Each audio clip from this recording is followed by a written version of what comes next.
Hey, what's up? What's good, y'all? This is Madam, and I'm coming back to you once again. This time we're going to go to capital B, and this is in a news column, and it says, Ye can't sell White Lives Matter t-shirts because two black men own the trademark.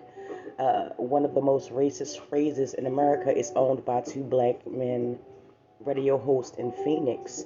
I will list the article and all of the details in the description as I always do. And it says the reason the artist formerly known as Kanye West can't legally sell his White Lives Matter t-shirts is because the phrase is designed as a hate speech by the Anti-Defamation League. It's because two black men own the legal trademark. Ramus Ja and Quentin Ward, two black radio hosts in Phoenix, Arizona, were gifted the intent to use trademark from a longtime anonymous listener of their show, Civics Cipher. The listeners applied for ownership of the phrase to be used on various products early last month to ensure it didn't fall into the wrong hands, and offered to transfer the trademark to Ja and Ward.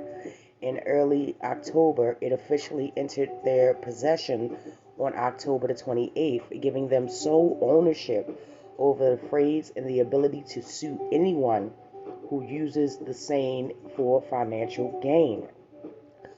The way the law works is either you're owning phrase or it's up for grabs for people to make money off of them. Ja told Capital B, the person who first produced it didn't really love owning it because the purpose of it was unnecessary was not necessary to get rich off of.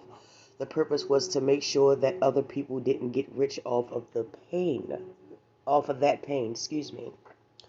The anonymous owner believed that the social justice oriented radio show, whose show is nationally syndicated, would be able to leverage the phrase for black causes, such as helping to inject funding into local chapters of the Black Lives Matter and the NAACP.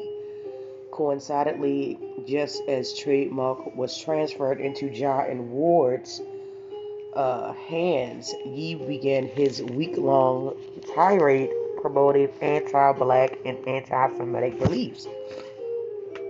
Earlier in October, Yee and Candace Owens, a black conservative commentator, donated White Lives Matter t-shirt, donned White Lives Matter t-shirts, which he claimed he would sell.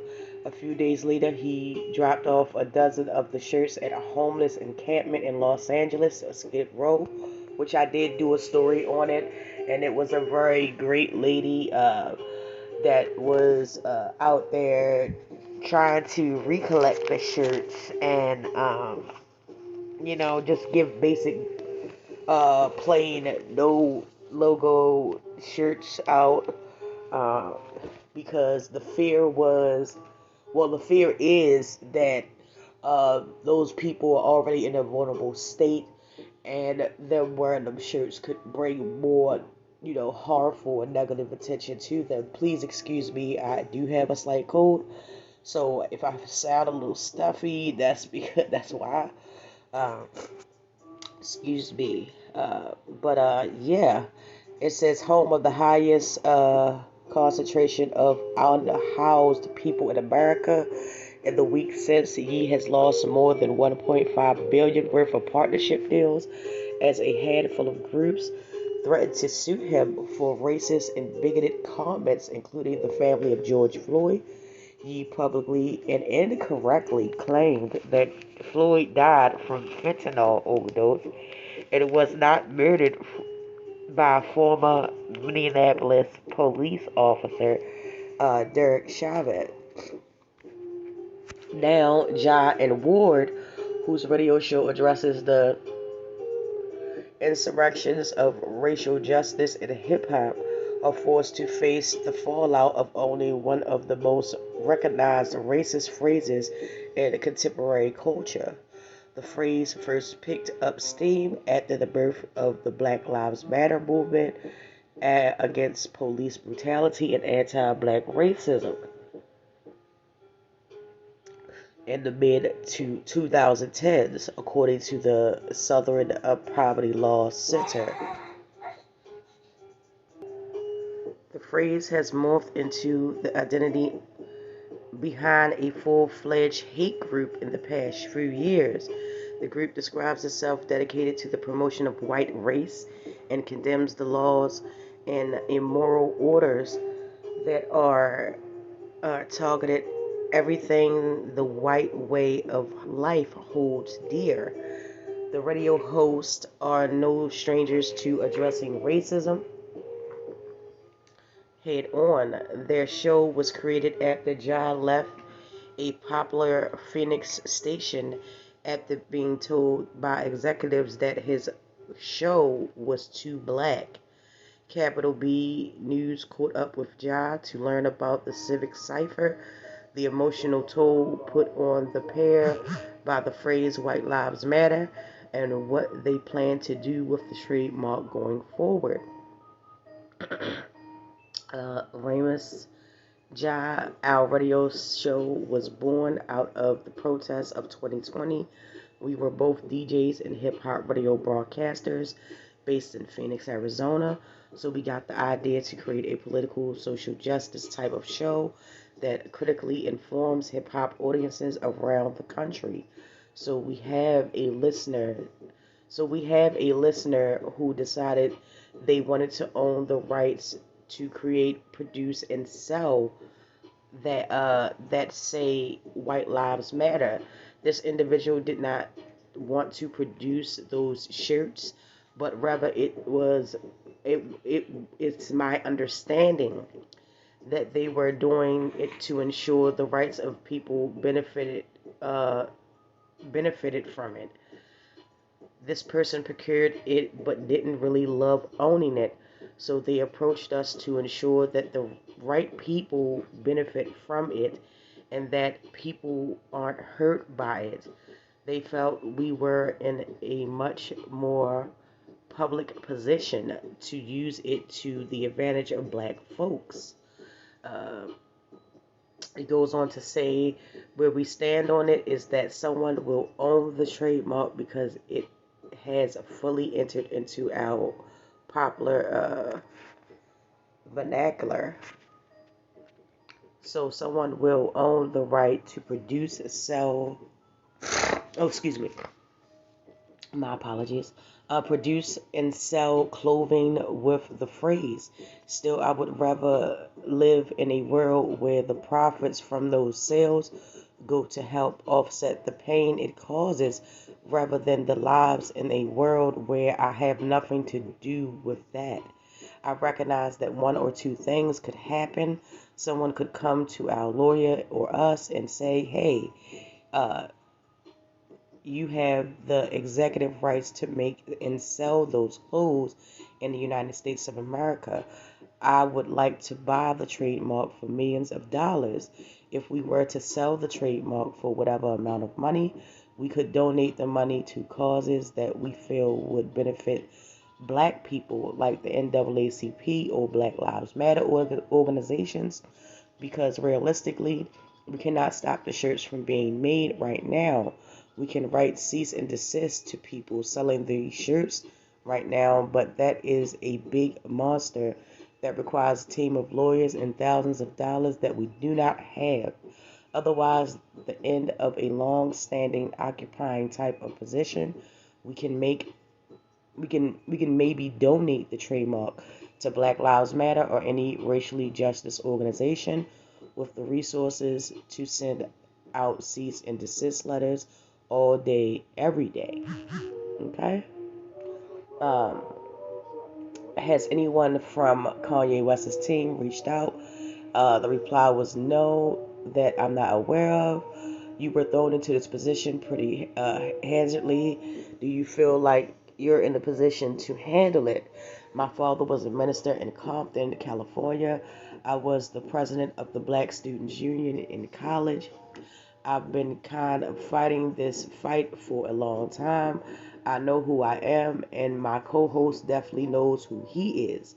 We create our show to allow the leadership from the streets to come on and uplift our struggles. Explained with defunding the police means and explicitly say that Breonna Taylor's killing was unjust. We know the phrase like white lives matter, all lives matter, and blue lives matter continue to cause harm and to dilute the narrative that they intended to be established by Black Lives Matter. Those phrases are piggybacking off of Black people's creativity and efforts. So we are for helping to use this as a measure to allow Black people to retain a little bit of ownership. All right, question. Have you processed the last month of Kanye's actions as someone who deeply entrenched in the hip hop community and Black culture life? The reply was, it's hurtful, but it's not something that was unexpected because I know that Kanye has been moving in this direction for some time. I do my best to try to remember that the Kanye that I knew in 2004 and 2005, the Kanye that said George Bush didn't care about Black people. I have to focus on the fight at hand. We've got people running for office right now, and we have people trying to suppress our vote and disenfranchise us. There are new voting laws being written in Alabama and Mississippi that have ripple effects across the country.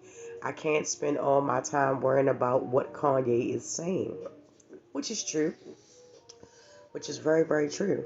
The story was updated to reflect Ye's name change. Correction, a previous version of the story incorrectly stated that the date when the White Lives Matter trademark was registered, the trademark was procured earlier last month. And that is the end of the article right there as it stands. And pretty much, I mean, I applaud the two young men. I hope that they hold on to it. I'm pretty sure that both of them teamed up together will put that trademark where it is most useful. And I wish them all the best with that. The truth is, to be honest, that there always is going to be a Candace Owens. There always is going to be a Kanye. Um, the reason why we give these people so much attention is because they're in the forefront of media. And, does it really affect your life is the question. Um, your experiences in daily life, does it affect you personally? For me, I would say no. Like I said, it's always going to be a Candace Owens. There's always going to be a Kanye West type of figure out here. The sad thing about it, and I must agree with Raymond Jai, is that, you know, Kanye seems to have done a total 360, uh, you know, from 2004 2005, and the reasons for that are unknown. But hey, it is what it is. At the end of the day, he can say what he wants, uh, mostly, without penalty, and it's his opinion.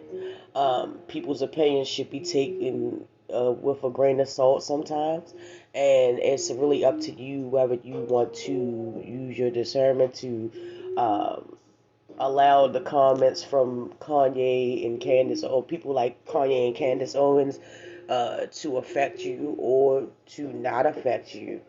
Life still goes on, and you know, if you're not striving towards the betterment of yourself, your family, or your community, I mean, how would you really care about what people like Candace Owens and Kanye West has to say? I mean, it's pretty much basically in a nutshell. For me, I mean, life still goes on, do what you can on your end, and everything will fall into place eventually. And like I said, to anyone that is thinking about using that phrase or whatever the case is, beware. You know, I'm pretty sure that in the coming years, these two young men and their radio station will grow. It is already syndicated, so it will grow. It will get more popularized. It will be out there in the forefront. I see that for them. I put that into the universe for them. And yeah, beware. Because if they hold on to that trademark, I wouldn't be mad if they came after each and every person that, tried to market it, that phrase, So it is what it is. But I would like to know what you guys think. So now's the time for you to drop down in the comment section as we always do and talk about this story and any other story that I may do on my channel. And I want to thank you so much for sticking in there with me through all my stories, my mess ups, my name mess ups, and just listening to what I have to say. I truly do appreciate it. And with that, you guys, I will get with you in the next video.